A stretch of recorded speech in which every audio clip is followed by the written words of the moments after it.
Hace algo más de 2500 años, Delfos se convirtió en el destino de miles de peregrinos que se acercaban hasta este punto situado en las laderas al sur del monte Parnaso para consultar su futuro a Apolo, quien según la leyenda construyó este templo, en el que una pitonisa fue la encargada de unir lo divino y lo humano para mostrar a los hombres su futuro.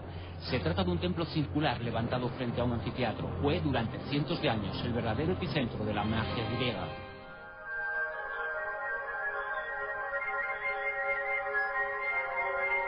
Quienes acudían allí debían atravesar tras la peregrinación una serie de etapas de obligado cumplimiento.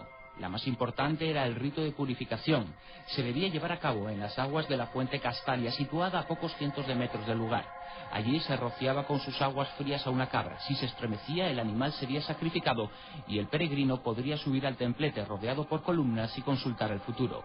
Allí siempre había un sacerdote. En tiempos, debido a la gran afluencia de consultantes, se encontraban hasta 3 sacerdotes. Ellos servían de contacto con la pitonisa que, oculta a la vista de todos, daba respuesta a las preguntas de los peregrinos tras entrar en contacto psíquico con la divinidad, que teóricamente la utilizaba como mensajera.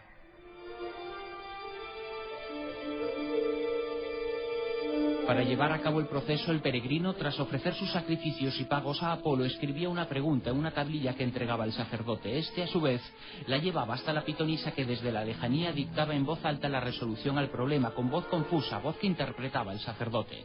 Tal era el prestigio que alcanzó este oráculo que hasta allí llegaron los hombres más importantes de la época. Aquella voz, por ejemplo, le dijo a Sócrates que era el hombre más sabio de su tiempo. También invitó al rey de Lidia, a Creso, a atacar a los persas. La voz, según el sacerdote, indicó que un gran imperio caería tras la afrenta. Sin embargo, después del ataque, fue el propio imperio de Creso el que resultó vencido.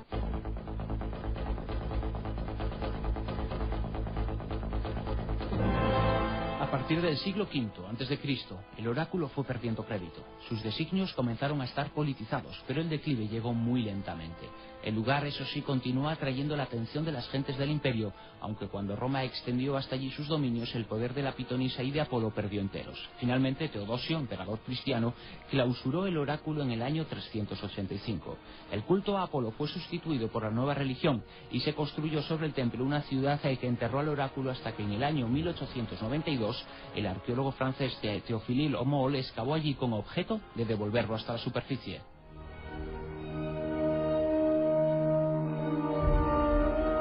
Más allá de la leyenda y el mito, unos pocos se preguntaban qué había detrás de aquella inquietante voz que solo los sacerdotes podían interpretar. Un extraño quejido de ultratumba que tenía la facultad de anticipar hechos venideros. Finalmente, los científicos tomaron cartas en el asunto. Quisieron averiguar qué podía haber detrás del oráculo de Delfos, algo que ya enfrentó a autores clásicos. Plutarco lo defendió, Herodoto lo respetó, pero consideró que también el oráculo podía estar tocado por la corrupción. Otros, como Cicerón, señalaron directamente que era un fraude.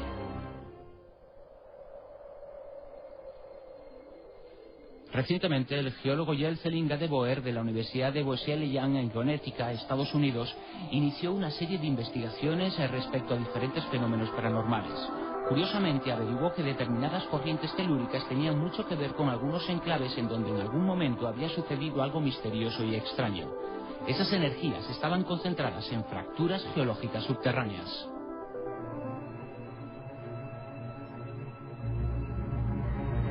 A continuación, el investigador averiguó la localización exacta de esas fracturas. Entonces descubrió que una de ellas atravesaba la Tierra justo por debajo de la posición del oráculo de Delfos, en donde descubrió fugas de gases internos asociados a esas fracturas que podrían provocar algún tipo de delirio. Para él, eso es lo que ocurría en Delfos. De hecho, según la tradición, la pitonisa se sumergía en una cueva y entonces emitía sus veredictos. Predicciones que ahora parecen fruto de un fenómeno psíquico y geológico conocido. Al parecer, solo al parecer, no hubo dioses que intercedieran.